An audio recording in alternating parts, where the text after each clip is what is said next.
Assalamu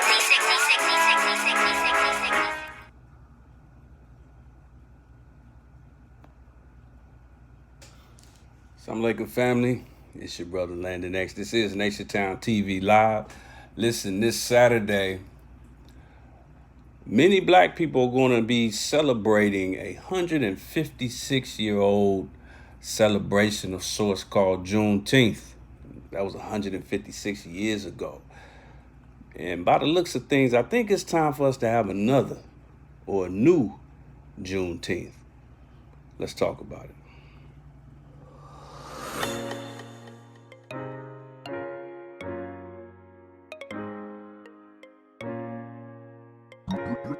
Rio.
Assalamu alaikum, family. It's your brother Landon X. This is Nationtown TV Live once again, and we have another hot topic for you. Once again, we're dealing with a commemorative situation. Before this, it was the 100-year anniversary of Black Wall Street, but now we got something else that comes around year-round that's really starting to build up momentum over the last 10 or 15 years, similar to the whole Black Wall Street thing, because being that I grew up in Oklahoma, which is right on top of Texas, if you're from that Southwest region, Juneteenth is nothing new to you. You've been hearing about it all your life. But now everybody's talking about Juneteenth, and that's good. It's a great thing. We're going to talk about what it means and all that kind of stuff. But it's time for a re-up. It's time to get another Juneteenth cracking after we talk about what Juneteenth actually is. Nothing wrong with the current Juneteenth. We just need a new one. But with that said, let me start off in the proper fashion. In the name of Allah, the beneficent, the most merciful, I bear witness that there is no God but Allah, who on that overwhelming event in July 1930 made himself known in the person of Master W. Fard Muhammad, to whom praises are due forever. And he proved who he was and is by raising a Georgia-born black man out of the red clay of Sandersville, Georgia. A brother who fulfills the prophecy of scripture in the Holy Quran that says that certainly, we have raised a messenger for every nation. I'm speaking of the most honorable Elijah Muhammad with all due love and respect and gratitude to all the mighty prophets and messengers of Allah, from Abraham to Lot to Moses to Jesus, all of them, and Prophet Muhammad, peace be upon him.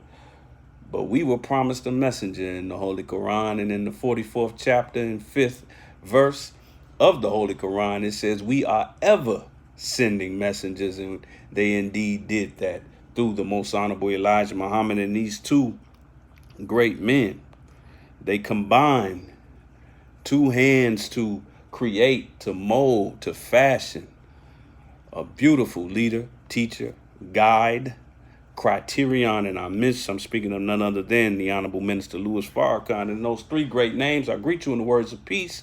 We say it in the Arabic language of Assalamu alaikum. Shout out to everybody chiming in. I see you, family. Make sure to all of my Facebook family, even my YouTube family, make sure that y'all share this message.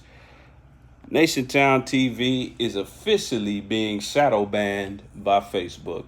For those who don't know, shadow ban means that even though you have a certain amount of followers, we have almost 8,000 subscribers on Facebook, not to mention my 5,000 personal followers on my personal Facebook page. Even though we have these thousands of followers, when you're shadow banned, they shrink the window of people that can actually see your video when it goes live. So unless they're sharing that video, the adequate amount of people won't see it. And we all know why we're being shadow banned. We're shadow banned for the same reason this brother over my shoulder was banned completely. And that is because of none other than teaching the truth and spreading the truth. But with that said, this is, of course, Nationtown TV Live, brought to you by NationtownStore.com. Keep in mind that Buy Black 2021, that coupon code is about to expire. Make sure you go to NationtownStore.com, get you that good coupon. I'm not going to say how much the discount is this week. It may change week to week, day to day, but make sure you go in there and get you some of your personal care products, bean pies, cookies, the whole nine. We even have papered black on all black owned products, all black distributed products, even down to coffee. And eventually we're going to have everything you need. It's going to be the Black Amazon. But we need your support and need your help. So make sure you hit us up at NationtownStore.com. Use that coupon code, or don't. Show us some love and don't use the code. But for all, the cheapskates out there, we had to show y'all some love. Nah, I'm just playing. Make sure y'all hit us up on NationtownStore.com. I see everybody chiming in. I see you, Brother Herman L. Grimes. All praises due to Allah. Brother Jerome, wa alaikum salam, all praises due to Allah. I see you. I am Desire, Black Girl Found, all praises due to Allah. We want you to hit us up with your questions and comments as we get started and cracking today. We won't be on long, but we do intend to be on strong. And as I said at the outset, this is our topic. We need a new Juneteenth. You always hear our people talk about what we need. We say that so much to the point where we start to sound like we like we're French or something. We need this, we need that. But we need a new Juneteenth. Not saying we should get rid of the original one, but we need a new Juneteenth. But here's why. First, let me explain for those who may not know, because like I said, Juneteenth is something that's become a nationwide, even worldwide celebration amongst the African diaspora, just really in the last 15, 20 years in the internet, in the social media and internet age. Just like Black Wall Street, it was something that a lot of people never heard about. And it's from the same region as Black Wall Street, in the southwest area of the country. But essentially, it is a celebration of the freeing of chattel slavery, but the fact that it got to Texas, which is the furthest western Confederate state, last, meaning there were black people still living under the horror of slavery, several months and even a couple of years after the Emancipation Proclamation had already been signed, and even after the Civil War was over. But to just give you some details, again, we're talking about Juneteenth, which will be celebrated on June 19th, because that's the day when it was, and this week it drops perfectly on a Saturday. It happened June 19th, 1865. And here's basically what it meant. What is Juneteenth? Juneteenth is the oldest nationally celebrated commemoration of the ending of slavery in the United States. It was on June 19th, 1865 that the soldiers landed in Galveston, Texas. They're talking about Union soldiers who had just defeated the Confederate Army. And they arrived with the news that the Civil War had ended and that the enslaved were now free. We're going to talk about that. This was 2.5 years after President Abraham Lincoln's Emancipation Proclamation. And this is an actual photo of some of our brothers and sisters, enslaved brothers and sisters. I'm personally trying to change my vernacular from saying slaves to saying enslaved people or enslaved brothers and sisters, because if you just say slave, you leave out the humanity of it, because that was a condition that our forefathers was in. It's not a natural state. But here's the bad news. In many ways, we are still enslaved. And these enslaved brothers and sisters in Galveston, Texas, and throughout the state of Texas, even parts of western Louisiana, they were still working from can't see in the morning to can't see at night. They were still going about their lives as they had done and their ancestors had done for 300 years at that time, just working and working and working, and nobody said anything. See, when you watch Roots, they make it seem like every slave master and every slave hand dropped everything, picked up a gun, and went to war in the Confederate South. It didn't work like that. Only a few of them did. Only a few of their sons and relatives did. Many of these slave masters and their slave hands, it was business as usual, even up to the final days of the Civil War. And since there was no social media, and a lot of slaves couldn't read, or even if they could, they didn't have access to the latest newspaper. It's not like the slave master would read the newspaper and then hand it to his smartest slave and say, here you go, I'm done with it. That's not how it worked. So they figured they could kind of finesse the enslaved brothers and sisters on their plantations and just continue working as usual to get as much work as they could out of them, as they knew that chattel slavery, as it was known back then, was coming to an end. So let's fast forward 156 years later. Here we are in 2021. And the truth of the matter is, slavery still exists in many ways. I'm not getting my Kanye West on. I'm definitely going to enunciate it a little bit better than my brother did.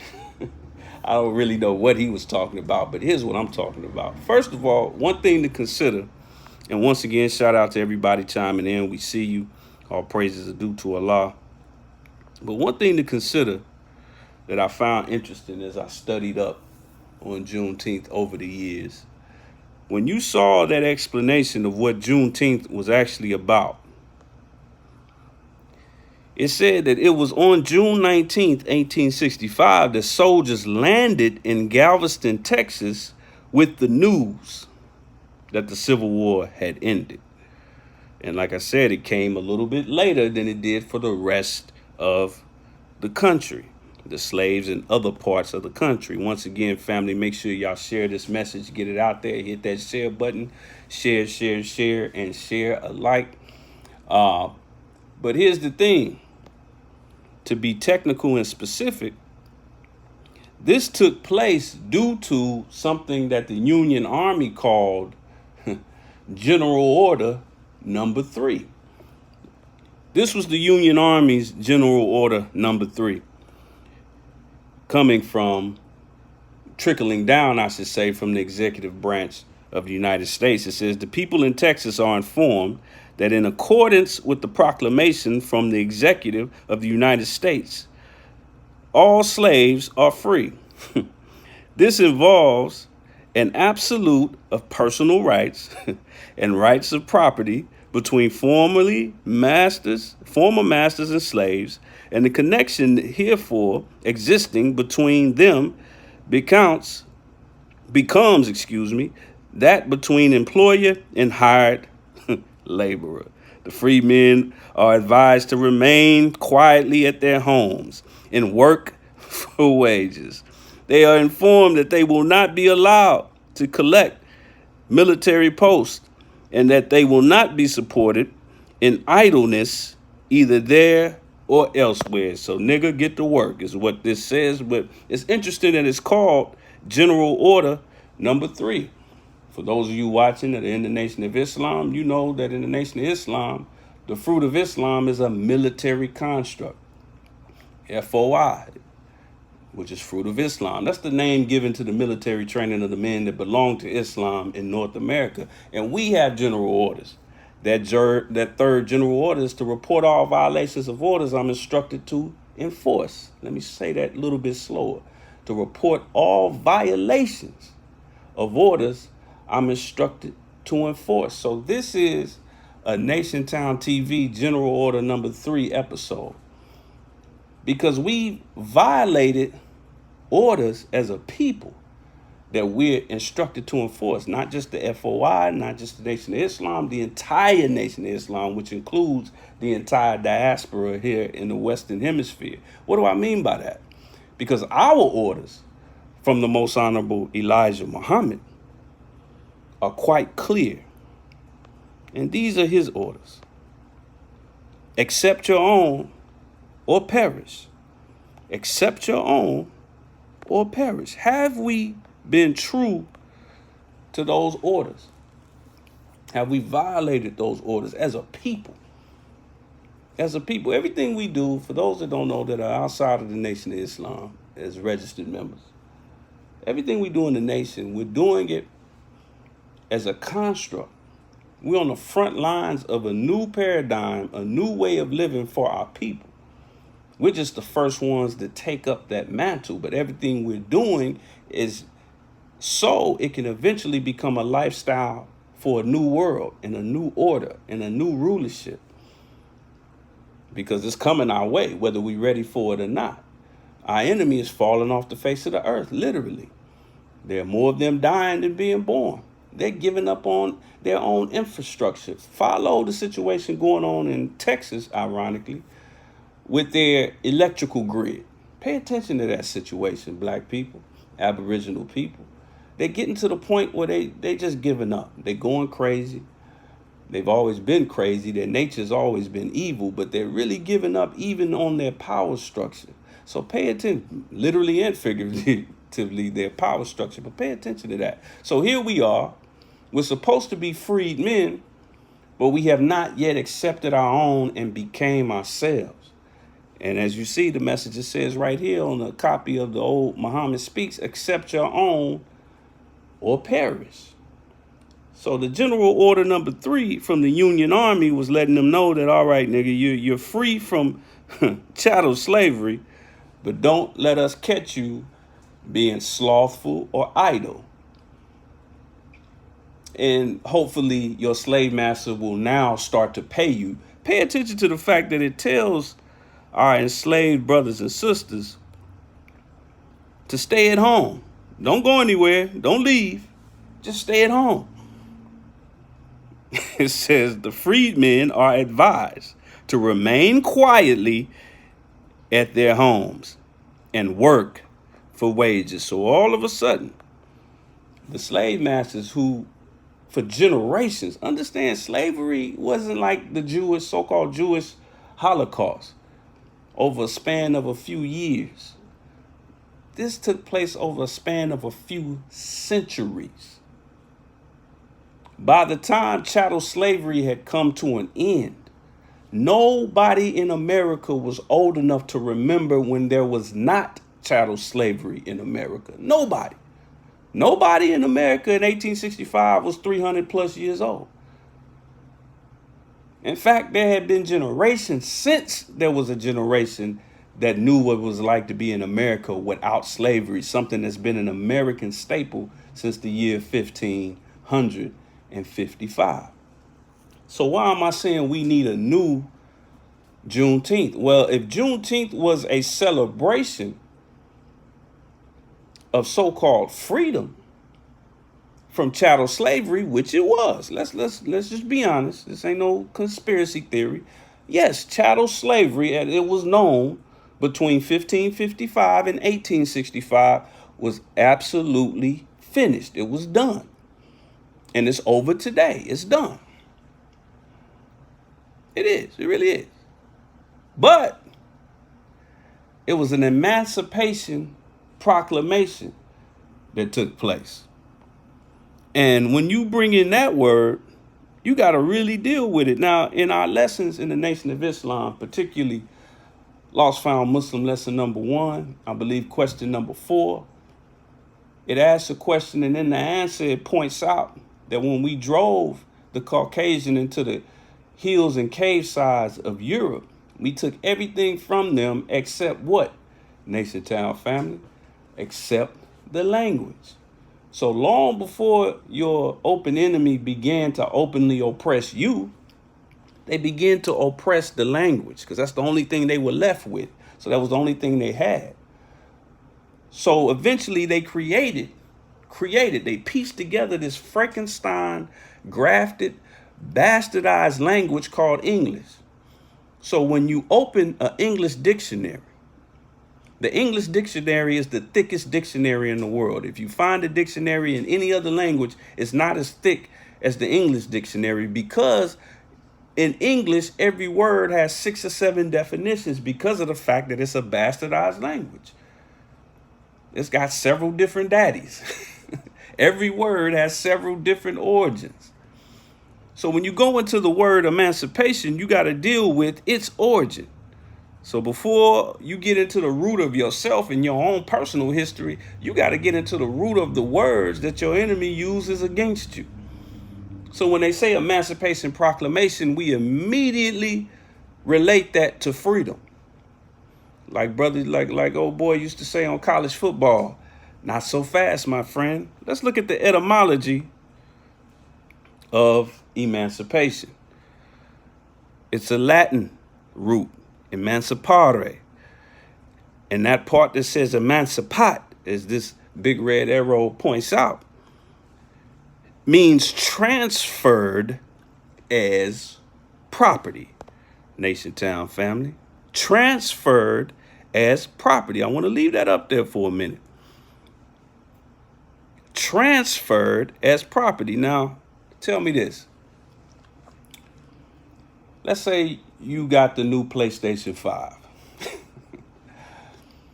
And you decide, you know what, I'm done playing this. I got better things to do. I'm a grown ass man, dog. I don't need to be sitting around playing video games all day. Let me get this to my nephew.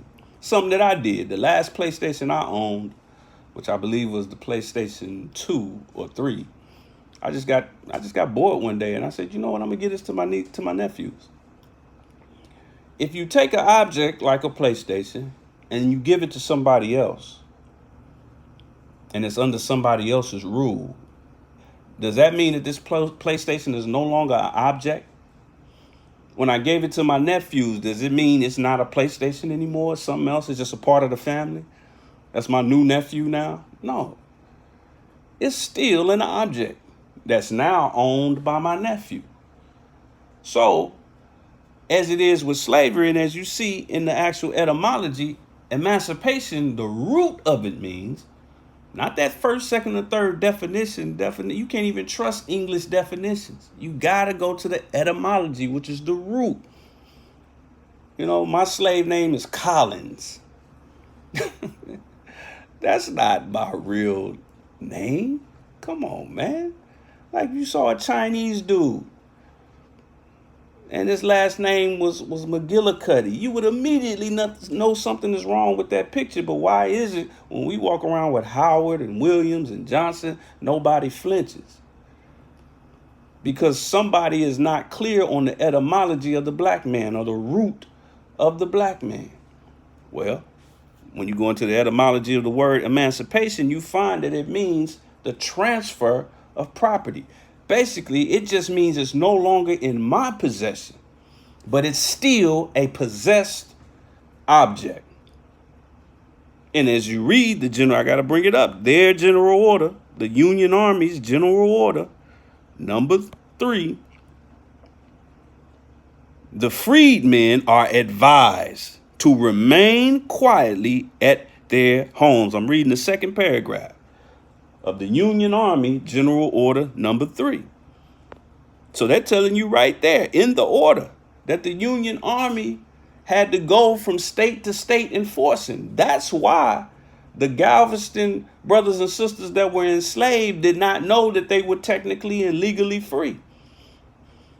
Because you have to understand, like I said, we talking about 300 years of chattel slavery.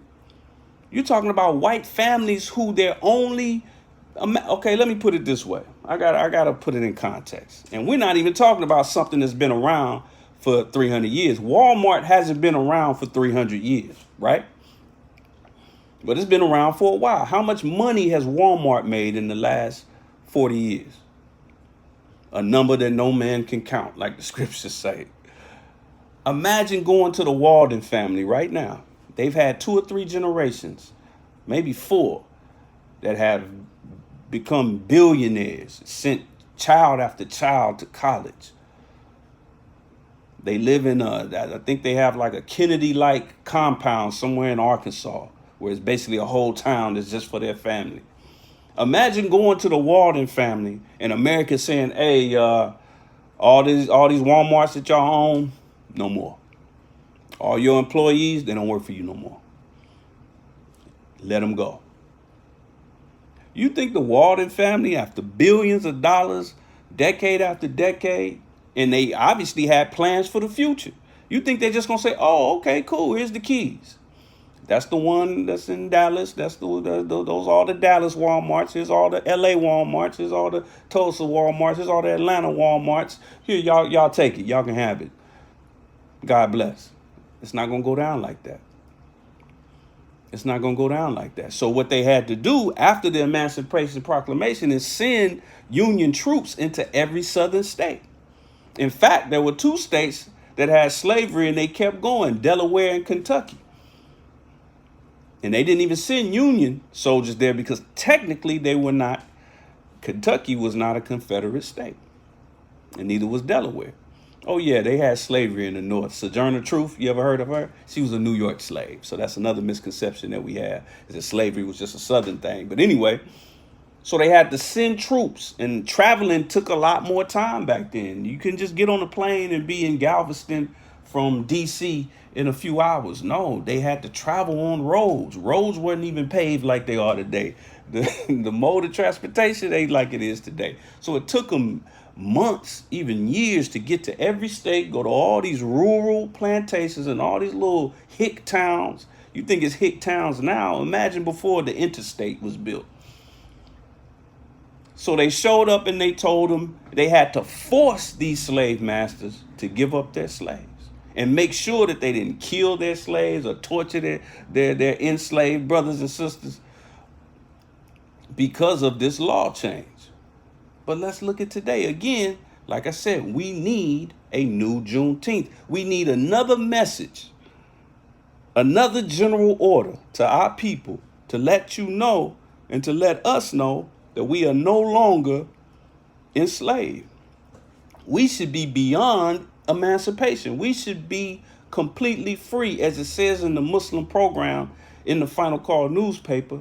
It has 10 points of what we want, what the Muslims want, and then 12 points in what the Muslims believe. And the very first point is that we want a full and complete freedom. That's why that's in there. That's why the Most Honorable Elijah Muhammad put that in there, because we obviously didn't have a full and complete.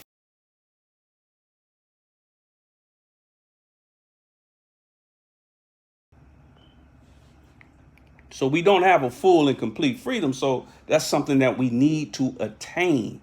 We need to get. So that proves it right there. So let's go forward. Let's go forward.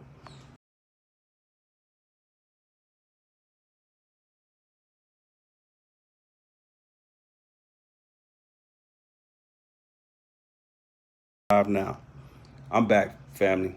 Just a little technical difficulty. Shout out to everybody chiming in. I see you. Rose Morris, I see you. All praises due to Allah. I see you, Brother Tevis. Wa alaikum salam. Brother Darrell, I see you. I see you. All praises due to Allah. All praises due to Allah. One moment, family, while I deal with a technical glitch. Real quick, I'll be right back.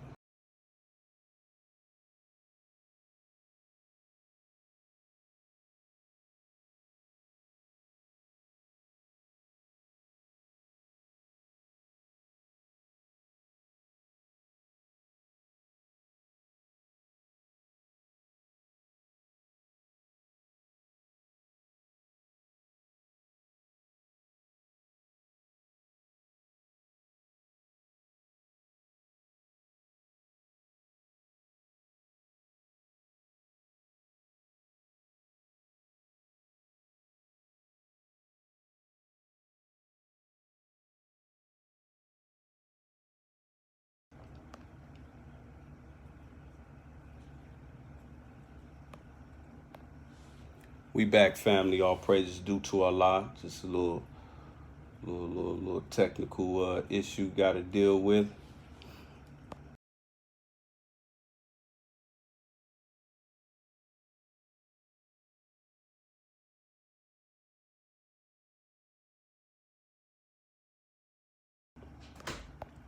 All praises due to Allah. So we back. So let's get into it. Let's get into why we need a new Juneteenth, because we need a new declaration of real freedom. We need a full and complete freedom.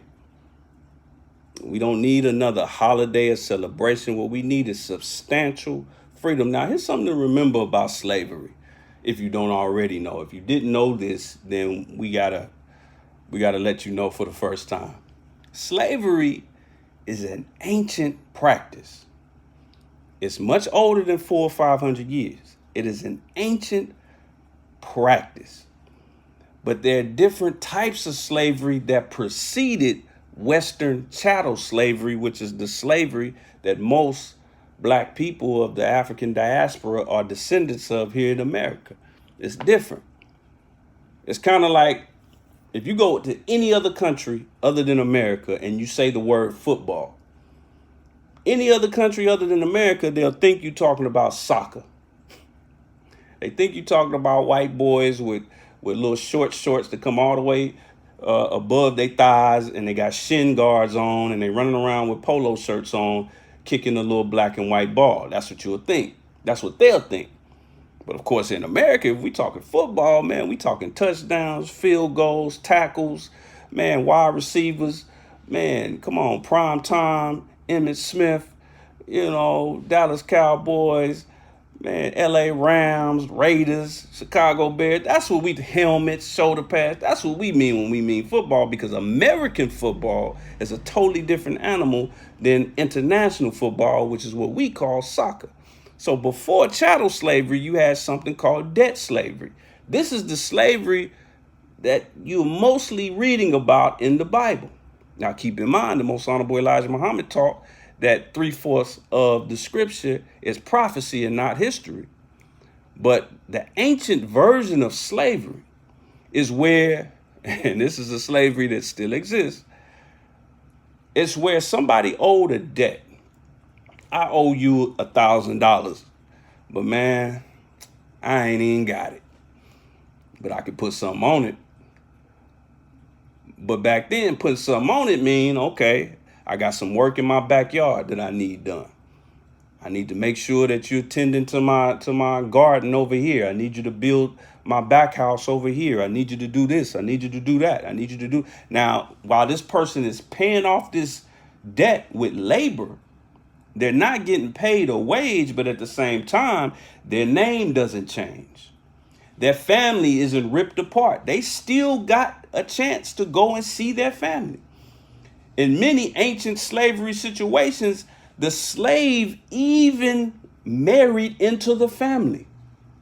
I'm going to say that again. The slave would even marry into the family because a slave was a laborer. They were not somebody who was destroyed, their name, their culture, everything about them ripped from them. Where they're robbed of the art and the science of business, the science of mating. You understand what I'm saying? They were not robbed the way we were robbed. There was not a situation. There was no buck breaking. There was no buck breaking. You had slave master families where they saw their slaves and they would marry an enslaved person, an enslaved girl or enslaved man. That's the difference between American chattel slavery and the slavery that you read about in ancient times, further back.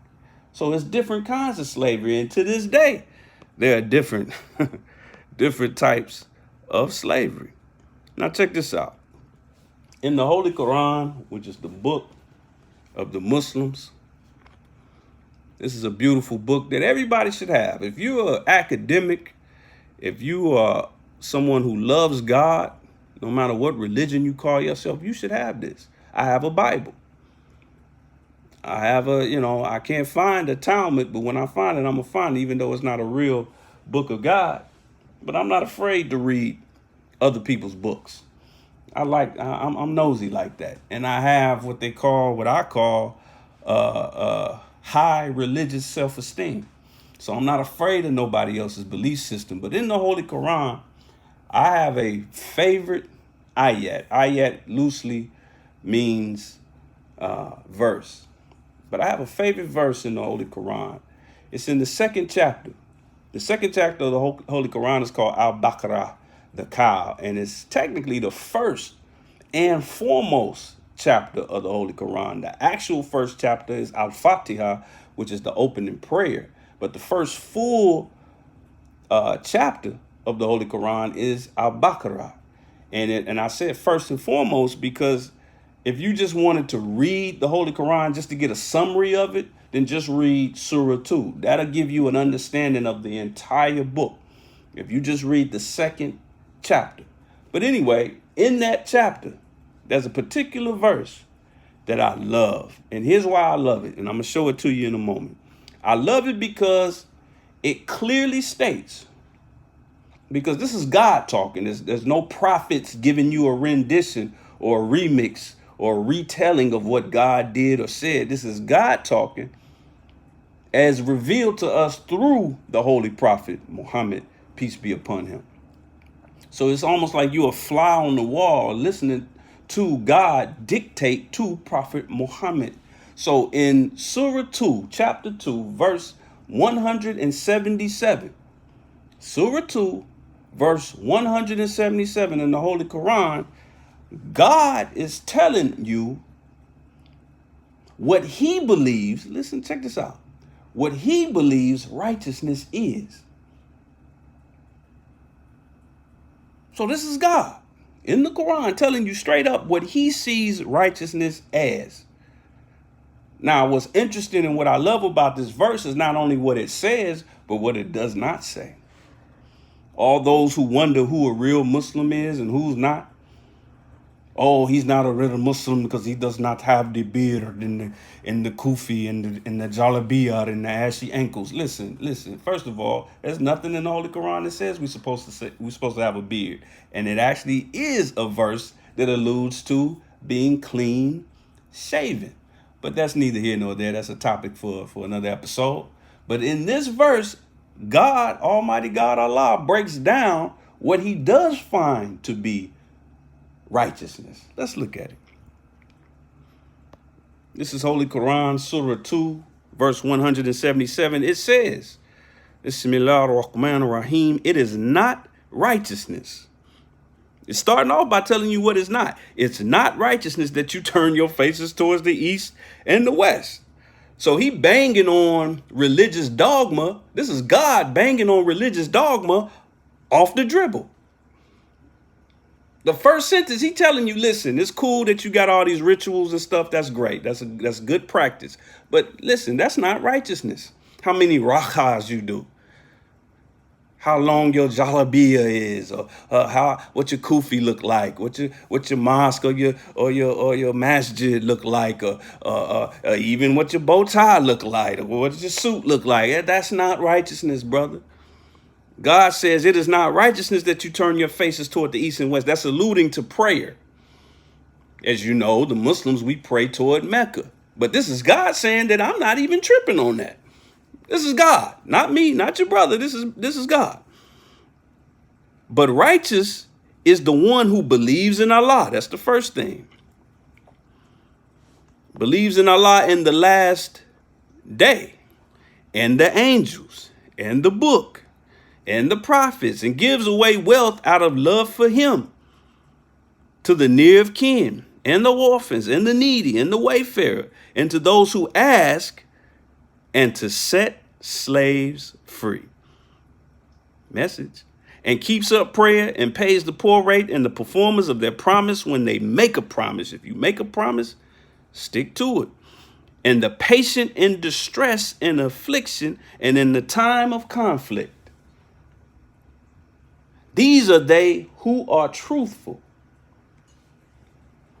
And these are they who keep their duty. Now, to everything I read, you notice what's not in there? You notice it didn't talk about nothing about your outfit. It didn't even mention what language you speak. You hear somebody speak Arabic and you think, oh, they're a real Muslim. They speak Arabic. Ashhadu an la ilaha illallah, ashhadu anna Muhammad Rasulullah. Oh, that's a real Muslim. You know they have Christian churches in Mecca. They got Christian churches in Arabia. If you walk in there, you know what you're going to hear? Allahu Akbar. Because that's just the language that they speak. But I got to point something out in there. This right here. To set slaves free. This is God in the Holy Quran. I don't know what the Bible talking about, but this is God. But even the Bible, even though it's stepped on, the Bible's got a whole chapter called Exodus. Exodus from who and for whom? So this is God saying that if you set slaves free, that is righteous. And remember, the most honorable Elijah Muhammad said, accept your own or perish. So the most honorable Elijah Muhammad is setting slaves free and has been doing so for almost 100 years. And today he does it through the Honorable Minister Louis Farrakhan. But not only that, we're going to keep it moving. Because like I said, we need a new Juneteenth. We need a new message sent out, because that was sent out via a Western. Back then they did, I think, telegraphs, Western Union telegraphs, where, you know, the closest town, somebody printed out this telegram, and it usually took, you know, like 3 hours to print out a message, or they sent a courier from one state to the next, and then they spread that information around. It wasn't like an email or a fax. So we need that message to be put out again. That black man, black woman, Aboriginal man, Aboriginal woman, you free, you can go. But what kind of slavery are we still under? Well, actually, family, and shout out to everybody chiming in. I see you. All praises due to Allah. Brother Tevin said, thank you for this classroom lesson, beloved. All praises due to Allah. Sister Tawana said, teach. All praises are due to Allah. But let me point something out. Because if I say that we're still slaves, but there's different type of slavery, what are the types of slavery that we're still under right now? Make sure y'all share this message, get it out there, share this message. Keep in mind, Nationtown TV is officially being shadow banned, which is usually the first step before they completely ban you, which is all good with me. I ain't tripping. I want them to ban us. But we're shadow banned, so in order for more people to see this, you got to hit that share button. Just hit that share. If you're watching, just hit the share button. It ain't going to cost you no money. Just hit the share button and get it out there. All praises due to Allah. But let's talk about the types of slavery that we're dealing with today. In fact, the slavery that the Aboriginal man and woman is dealing with today is something I call a three-headed monster of Negro captivity or Negro slavery. The three-headed monster of modern Negro slavery. Not black people. A black man can never be enslaved, ever. You have to make a Negro first and then make him a slave. You cannot enslave a black man. You cannot enslave a black woman. You cannot enslave an educated and proud man, an educated or proud woman. You cannot do it. Not with Western chattel slavery. The three-headed monster of modern Negro slavery. We're going to go over these and we're going to get up out of here. The three-headed monster of modern Negro slavery. Number one, economic slavery. Number two, political slavery. And then number three, social and relationship slavery. Let's talk about each one real quick. Shout out to everybody chiming in. We see you. We see you. Get this message out. Share it. Share it. Let's break down each one. Let's go back to number one. Economic slavery. Y'all know where I'm going with this. First of all, let's remember what economy and economics actually means. The etymology of economics is oikonomias, which is Greek for household management, the way we manage things. It ain't about just getting the bag. That's not economics. Getting the bag is not economics. How much money you generate or how much money you go and get means nothing in terms of economics. That's why when you watch political talk shows or you watch CNN, they always talking about the economy. They're not talking about how much money people have. This is America. America has been a so-called rich country for a long time. And it would take a lot of loss of wealth for it to not be an overall rich company. It would take an absolute catastrophe for America to become what they call a third world or even second world country. So when they mention economy, they're not talking about do Americans have money or not. They're talking about oikonomias, household management. Are people spending their money? Are they spending it correctly? And where are they spending it? And is their spending benefiting America? See, sometimes the American economy could be struggling, but people are buying a lot of things that are from foreign nations. Therefore, America is not fully benefiting from it. So the economy is struggling. But when American-made products or American businesses are thriving, okay, now the home team is winning. So let's look at some of the reasons why we are under economic slavery, or that proves that we're under economic slavery. Look at the facts. Black-owned businesses only get 2% of the black consumer dollar. So 98% of y'all that's watching this right now, you spend 98% of your money with your enemy. I don't care what you call him. You can call him a cracker, a devil, peckerwood. You can spit in his face.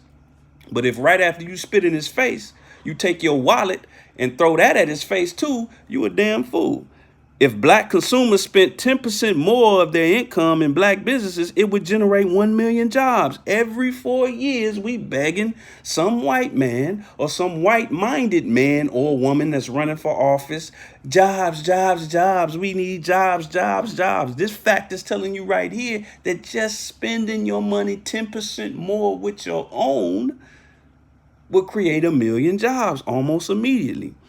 After the government, black businesses, even today, even though we don't even support our businesses like we should, still, aside from government, black businesses are the biggest employer of black people. The biggest employer of black people. Let's look at the buying power of black America, broken down by industry. $3.3 billion per year on tobacco, but we broke though. $3 billion per year on alcohol, but you broke though. $29.3 billion on clothes, but you broke though. $19 billion on cell service. You're not running enough businesses to be on the phone that long. You ain't talking businesses. What you talking about? 54% using smartphones. $9 billion a year on hair care products, but you broke though. Who is owning these businesses that we spend our money on? 1 out of every 10 Asians, 1 out of every 35 whites, 1 out of every 54 Hispanics, 1 out of every 184 black people. That's economic slavery. You're a damn slave if you spending 98% of your money with the people that you blame for 95% of your problems. That's slavery. That's a slavery that only you can emancipate yourself from. But let's be clear on something. The economic slavery is not just on not spending with black businesses. It's a mental thing. It's a crisis of self-esteem. Because let's be clear, most of y'all that's watching and most black people in general, when you think black businesses, you think charity. You think like a lemonade stand. You when you see a brother opening up a business, you see a sister with a business, you treat them like they're a 6-year-old white girl with a lemonade stand. You say, "Oh, ain't that cute? They have a business. Oh, here's a quarter," and you flip them a little coin like on them old westerns. Everything costs 1 coin. They just flip over the coin. But when it comes to spending your money with white businesses, you directly tie your self-esteem and your self-worth with how much money you can put in a Caucasian's pocket. You take pride in walking around with a homosexual Caucasian's last name on your back, on your clothing. Versace, homosexual. All of them, homosexual. Gucci's, homosexual. They all homosexuals. Hey, I think it's Pride Week. I ain't mad at homosexuals. I ain't mad at y'all. Y'all our brothers too. But these men who consider themselves so macho, so gangster, but you're spending all your money on some Caucasian European homosexuals' clothes because it's tied to your own self-esteem. You don't think much of yourself unless you got it. And then you go to some Jewish jeweler who got all of their diamonds and gold from Africa, just like they got you from there, literally, because they owned all the slave ships, the Jewish. People are killing themselves and killing each other in Africa over these diamonds. They call them blood diamonds. And then look how we act. We don't feel, no matter what our bank account is looking like, no matter how many fans we have, how many followers we have, how much success we have that can be proven with mathematics, we don't care about that. If I don't have $500,000 worth of gold and diamonds around my neck, I'm worthless. Because my black skin ain't worth a damn, which is a lie.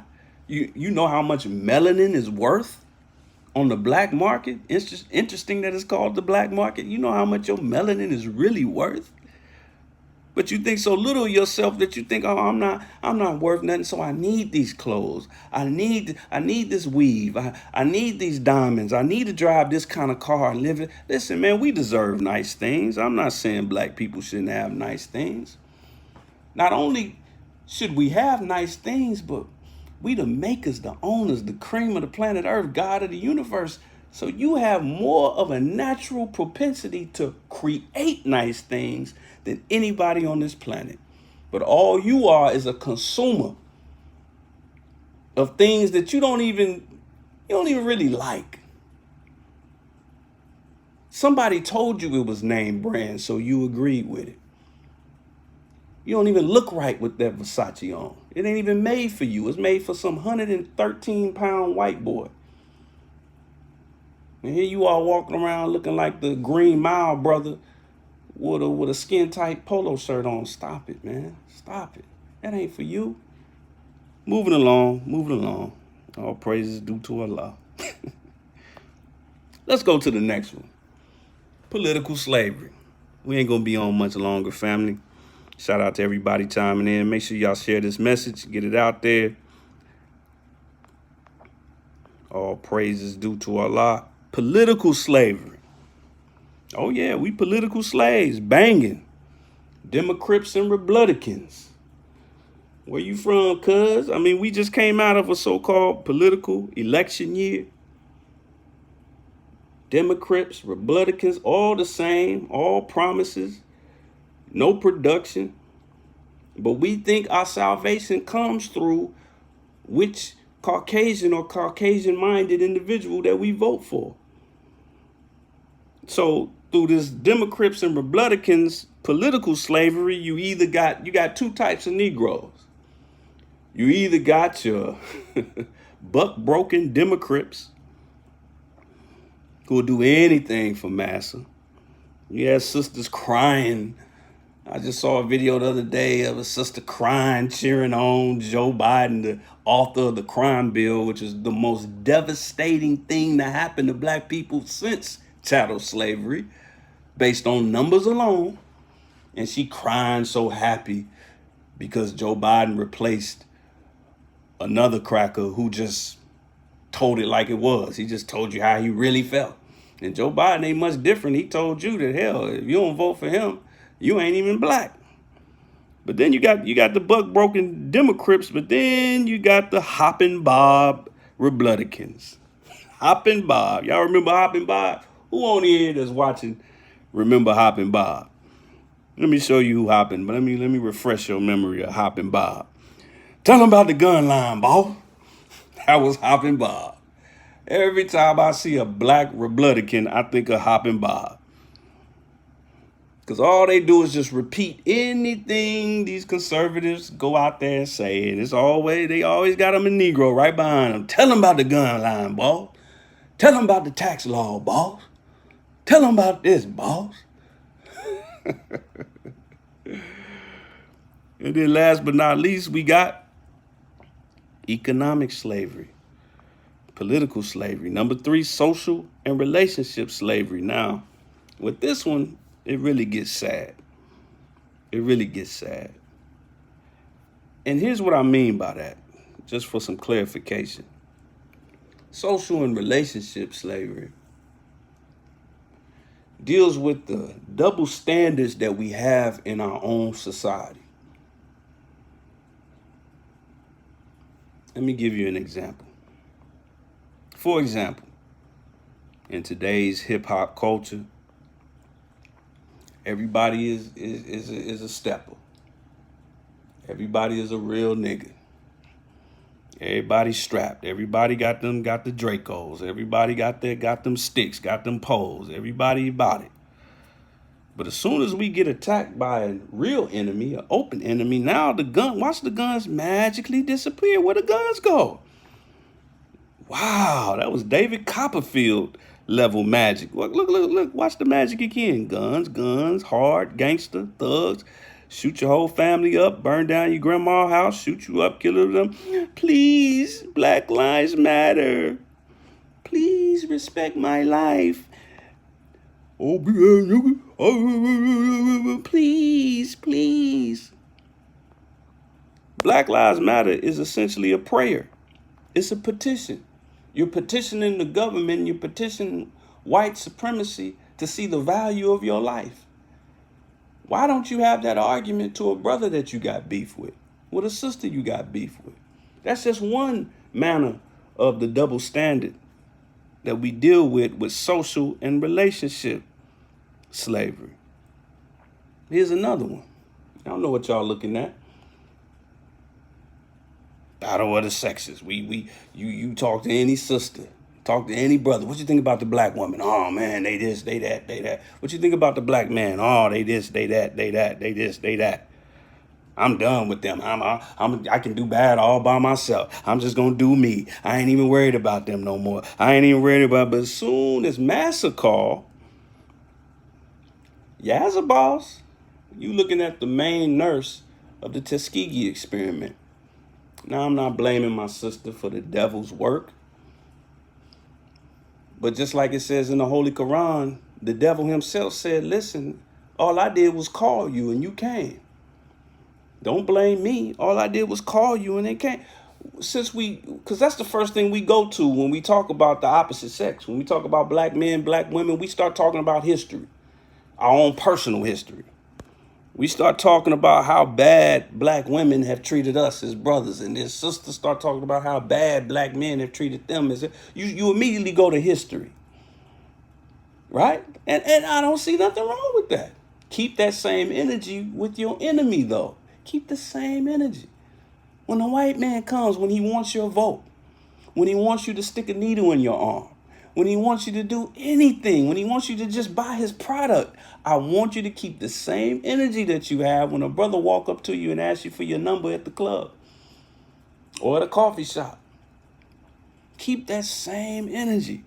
But somehow that energy goes out the window. We don't hold this open enemy who's caused nothing but bloodshed for 6,000 years. He has a consistent history of robbery, of murder, of rape, of pillaging all over the world for thousands of years. But we never hold that against them. But we'll hold something that one woman did to us 10 years ago against every black woman we run into. One brother did something to you 5 years ago, and every brother you run into got to pay for it. But if that's your MO, I'm not mad at you. If that's how you operate, your modus operandi, I'm just asking you to be consistent. So when the white man says, vote for me, nigga, put this needle in your arm, nigga, buy this product, nigga, come to my restaurant, nigga, spend $400 for a plate of $20 food, nigga, spend $200 for some $10 shoes that we made in some ghetto in Taiwan, nigga. When they come to you with that, I want you to treat them just like you would somebody of the opposite sex. Or treat them like someone you would from another hood, from another set. My nigga, big stepper, I want you to say, where you from, cuz? Where you from, blood? The Caucasus Mountains? Nah, I'm cool. You might want to get away from around here. Like Project Pat say, if you ain't from my hood, get from around here. But we never tell that to our open enemy. You ever realize that? In fact, let me use a clear example. Because there's been a lot of examples right in your face. For example, if something happens to a celebrity, like if Jay-Z cheats on Beyonce again, allegedly he already did a couple of times or whatever. But if something happens between two black celebrities, sisters all over the world be like, see, that's why I ain't got no time for niggas. Okay. But then we have a situation with white comedian Gary Owen, who's a white black comedian. He only does comedy in front of black folks. And he's got racially charged material. But he's a deadbeat father, a deadbeat husband. And his ex-wife is doing everything she can to let the world know. But Essence Magazine ain't talking about it. Black Twitter ain't talking about it. Instead, they talking about Serena Williams and how much her white husband adores her. Oh, he shows her so much love. Because when they do bad, their whole group is not blamed for it. We're the only ones that fall into that category. They do it to us, and then we do it to each other. But pay attention to this. It's just a clear, no-cut example.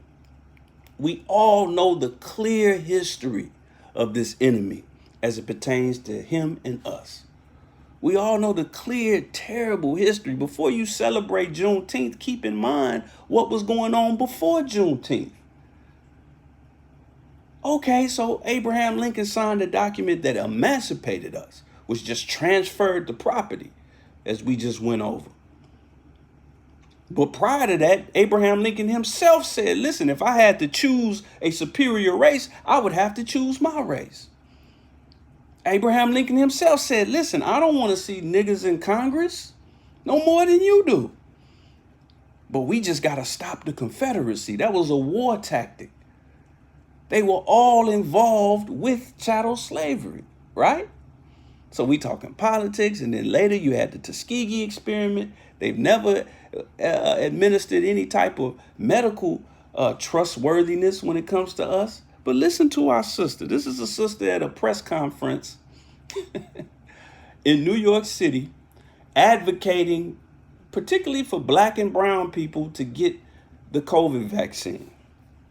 Now, mind you, they don't advocate for anything else for us. They don't give us lottery tickets and pieces of chicken and beer for us to go to college or for us to get a reparations check or reparations land. They don't do anything else for us, but they're so keen on us taking this damn shot. So they get them a hopping bob. They go find them a hopping bob to put in front of them. And listen to this, sister. This is going to be two parts. The first part, I want you to just feel. It might make you throw up, but feel the adoration in this sister's soul as she talks to Andrew Cuomo, the governor of the state of New York. Listen to how she talks to him. You know, Governor, I want to thank you for your leadership. I want to look at you. I want to thank you for your leadership and for your resolve for this issue.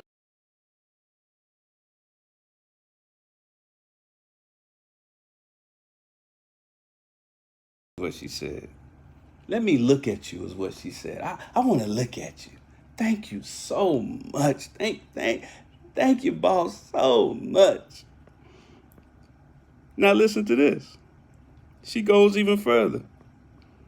Listen to our sister now. Black story, off script. For our black and brown New Yorkers. We must take the vaccine.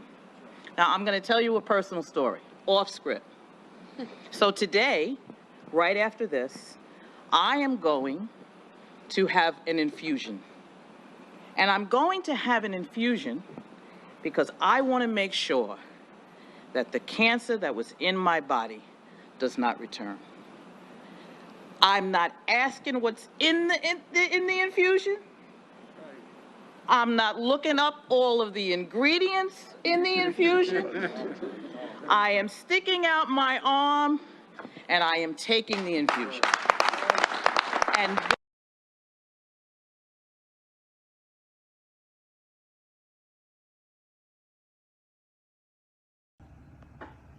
Good God Almighty. Oh Allah. Master Father Muhammad, Most Honorable Elijah Muhammad, please take the wheel. All praise is due to Allah.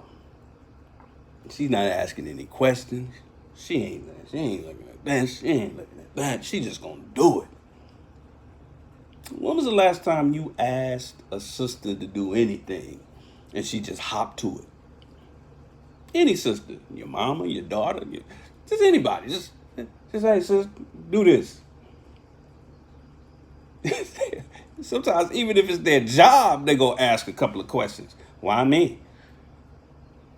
Becky standing right there. How come you won't let her do it? My lunch is in 3 minutes. But she ain't asking no questions.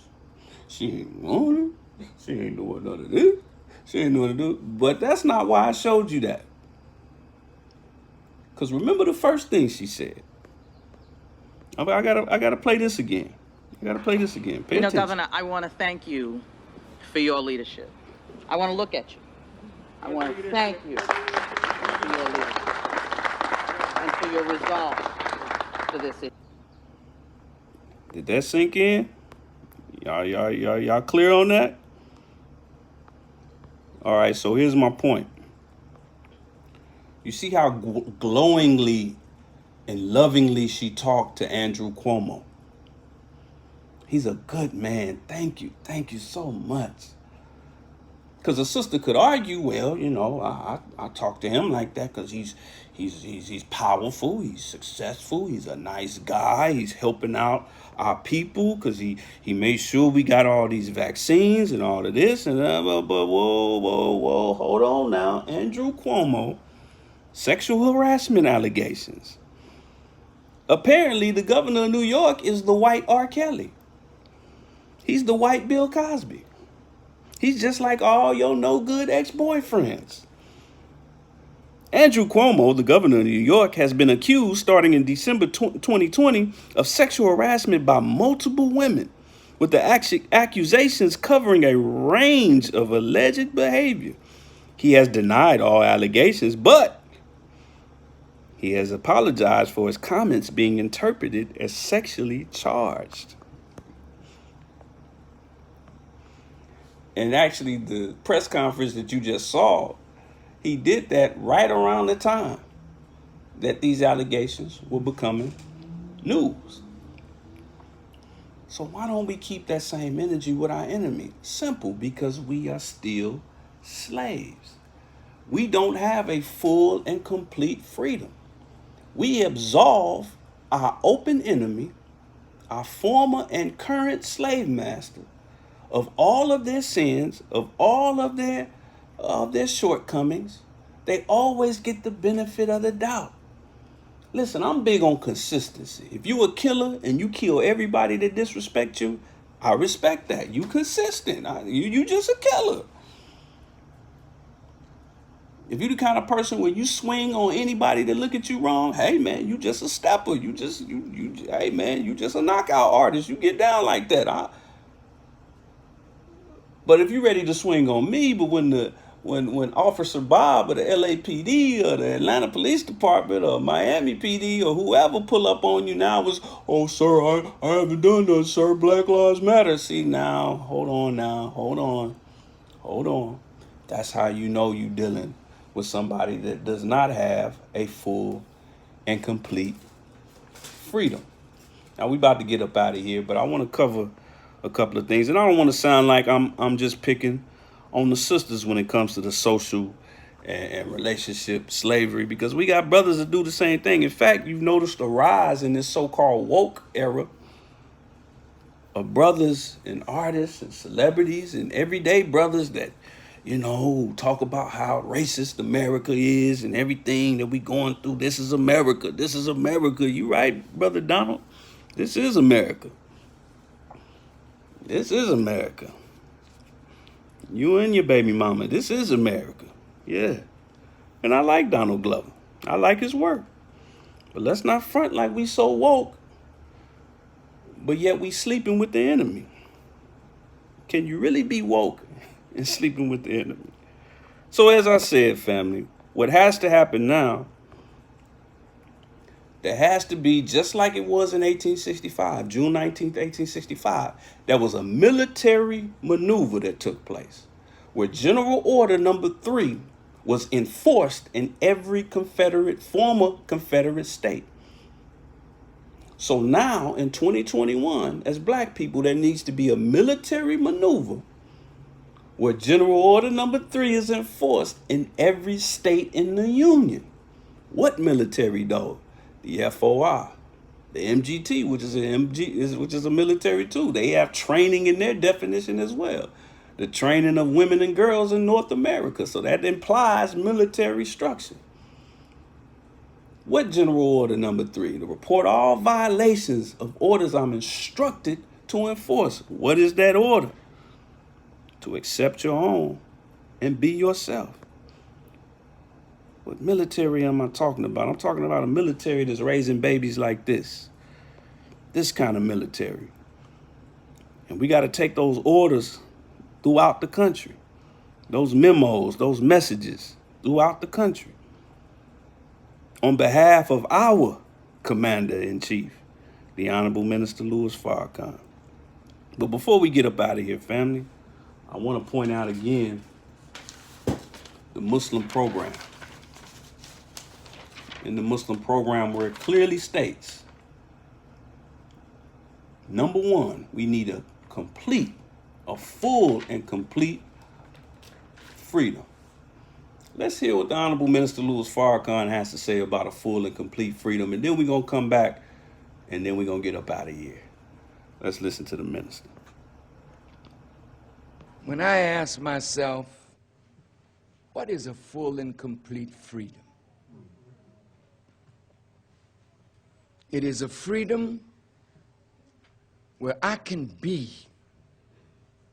what God created me to be, with no limits imposed on me other than the limits of sin that will curtail my freedom to grow into Him. Go ahead.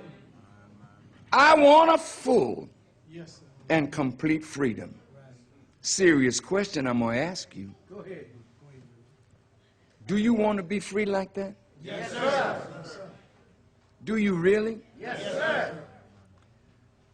We have black intellectuals that are brilliant, but they're not free. All right, go ahead. Because if they say what's on their mind, somebody's going to censure. That's right. And so to keep tenure at a university, I'll only speak so much. and then my mouth is closed. You're not free. That's right. That's right. That's right. Sitting in this audience is a dear friend of mine, great song stylist. She has the gift of song. But when you're controlled by forces that limit your freedom to express yourself, you're not free. Our artists are not free. You and I admire them, but they're rich slaves. We can drive a Mercedes-Benz, a BMW, live in a nice house, but a slave. Because somebody else is defining how high we can go. I know we got lawyers in here. Brilliant lawyers. How free are you, lawyer? Go ahead. Somebody at the bar got a little control here. Some of you are doctors. How free are you, doc?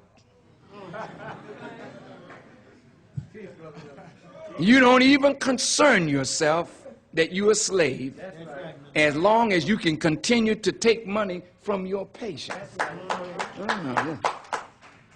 But then when you join your medical association and you try to do this, and somebody says, hold it, you can't go no higher.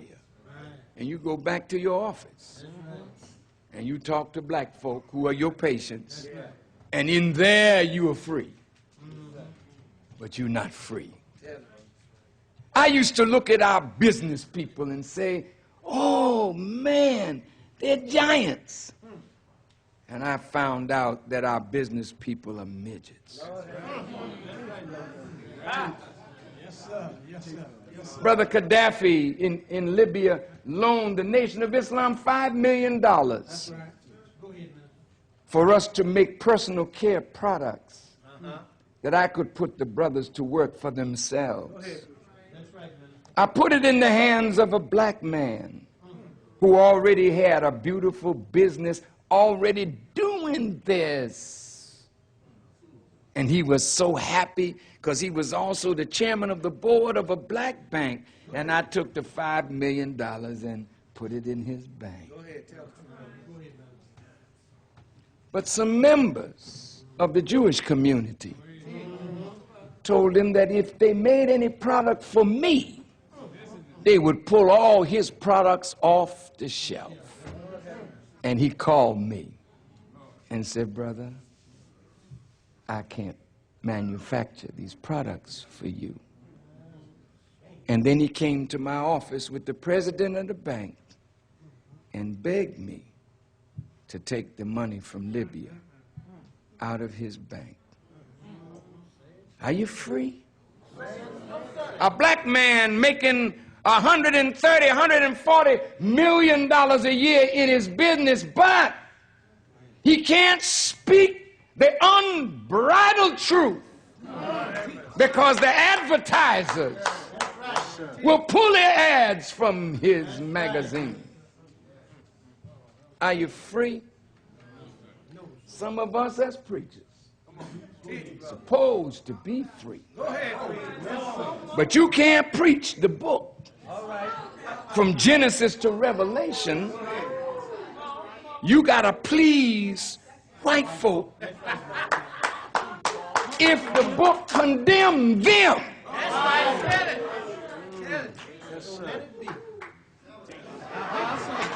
And over here, the Lord said, stop by the office in the morning, Reverend, and I'll give you a buttered biscuit and a piece of fried chicken.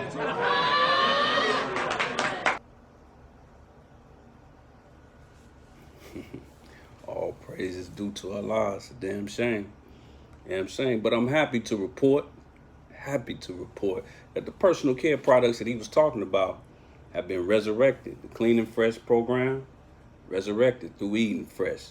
Go ahead and go to nationtownstore.com Show us some love. Get your own Eating Fresh soap, toothpaste, shampoo, body oil, the whole nine. Show us some love. But with that said, family, I'm going to leave y'all as I greeted y'all in the words of peace. Appreciate y'all hanging in there with me.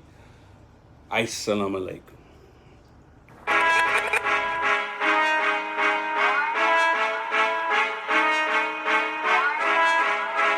I was told to deliver this message.